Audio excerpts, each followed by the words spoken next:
Maybe not all the moves. Yeah, well, I mean, in fact, it was not much in this game because I guess Nigel, he decided to play, well, quite solid line, which has a little bit of venom if Black doesn't know what to do, but actually I analyzed it a bit long time ago, very long time ago, and I think this is a quite correct way to play, and I guess White has nothing here, he just has to, I mean, it's very equal position and pretty drawish, I would say. So after bishop g5, I'm not sure about this move. I mean, I don't think it's such a great move. White can just do something like h3, because Black wants to play queen f5. It's pretty drawish, actually. But here, in fact, bishop e7 was a serious mistake. Yeah, it's a blunder, yeah. I mean, actually, I don't even understand why he made it, because I thought White must just take on e5, play bishop d3, and then probably it would end even earlier the game, but with another result.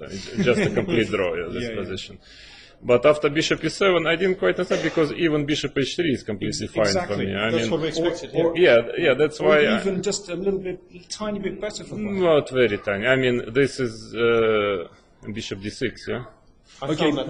Okay, but maybe taking on b5 and playing bishop c6. Yeah, no, but it's a draw. I mean, yeah, but it's a draw basically. But after e6, it seems to me that just a very difficult position, yeah, for White. I mean, all of a sudden, Nigel was quite unfortunate because it was just one blunder, and all of a sudden he's in big trouble because nothing works. It seems to me that okay, if takes, then I take. And bishop e7, f6, and then bishop is trapped, and I couldn't see really a way to get out with this bishop. Okay, I thought he could try bishop d8, but still bishop d6, and then slowly, and after rook e1, I have bishop d7. That's what I thought. It's a very important move.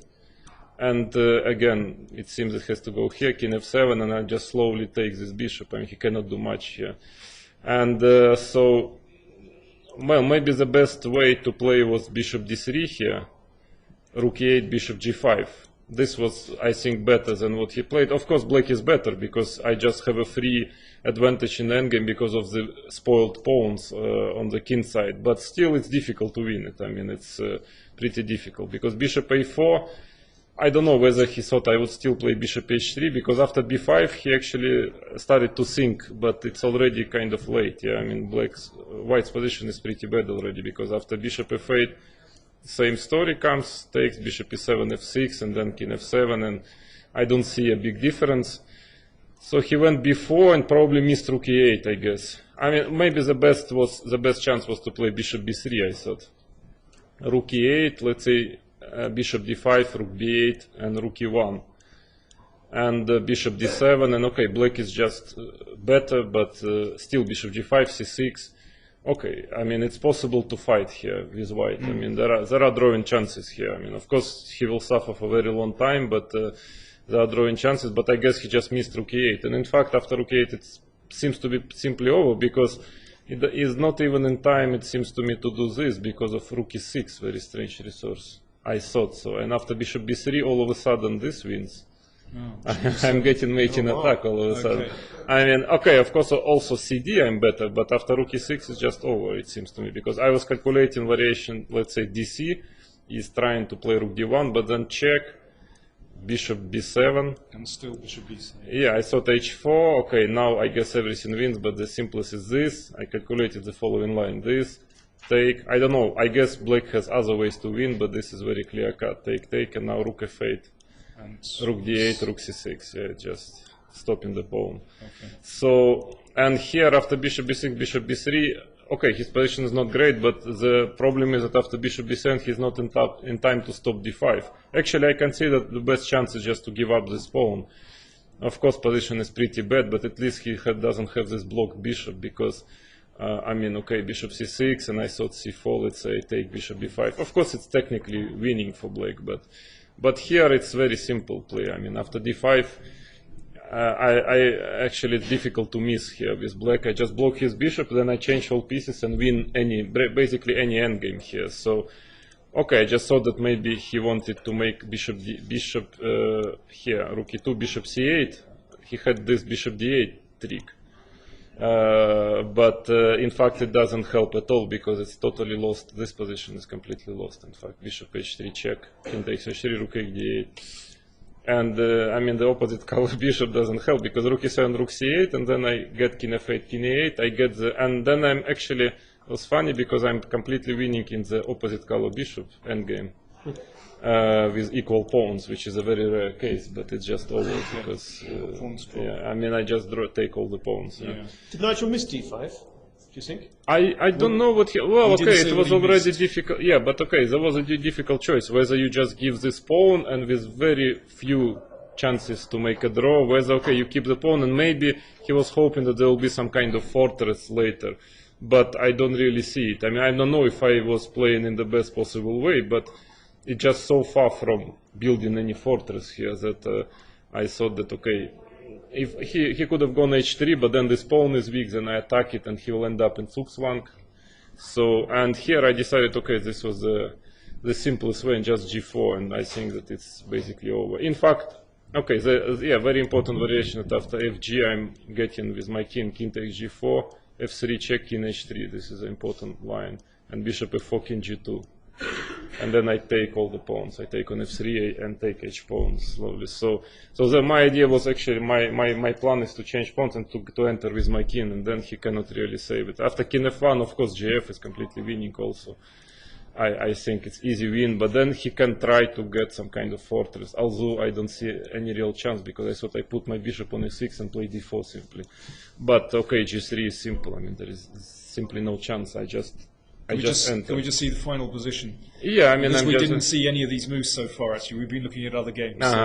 No, okay, it ended here. He resigned. Well, I'm just getting there, I'm entering, and he loses all his pawns basically. I mean, he can try to do this, but then I don't know. I have a choice. I can do this. Also, this is winning, I suppose. Okay, here I thought he has maybe some very little chance. I mean, this, and I thought, okay, for instance, I do this. He's in Zugzwang, so he's doing this.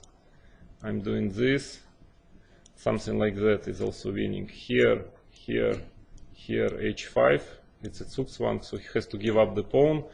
Maybe now I can even get my pawn even a bit further because I don't have to hurry taking the pawn because I can do this. Yeah, I don't know if I need it, but anyway, this. So now this, and now finally I take king h1. And then, okay, I guess this is just easy win. Yeah. And then I get my king to e4 and d4 and taking all the pawns. So, oh, it's one of the ways. It's not the only way to win, but it's one of the ways to win. So I can also, I don't have to change bishops also. I can. So I was planning to choose what to do, but he decided to stop suffering. So it was, well, I mean, I was a little bit, I feel pity for Nigel because it was his first game of the tournament, and okay, it was just seems that was really not his day. I mean, he obviously played much below his usual level, and was not. I mean, was not a big effort from my side, but just was a bad day for him. I mean, and I know how it feels. Especially, I actually last tournament I played now in Moscow, I lost in the same fashion with white in the first round. Also, I mean, absolutely incredible way, and it's quite painful, so I really feel pity for him, because it's not about that you lose, but it's about the way you lose, because when you lose like this, it's very painful, so I hope he will recover from it. Were you quite surprised that Nigel played this line, which has a very drawish reputation?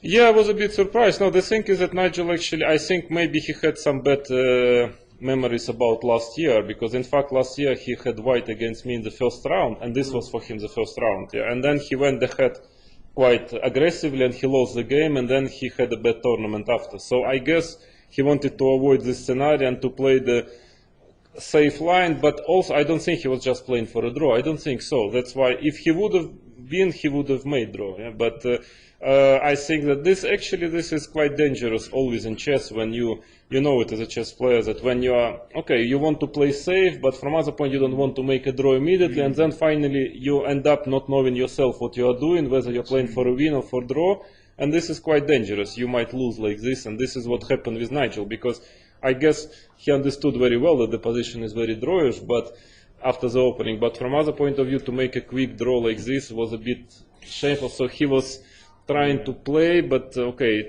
yeah, this is You have a very good record against Nigel, don't you? Yes. I mean, for some reason, yeah, he had big problems playing against me. Actually, all 3 times I beat him in London Classics already. Yeah, Third time exactly. I don't know. But Yeah, other tournaments. I yeah, think, other as well. tournaments also. Yeah, for some reason he's really not doing well against me. I mean, okay, but of course not to such level. Yeah, this was really painful game, I guess, for him. Okay.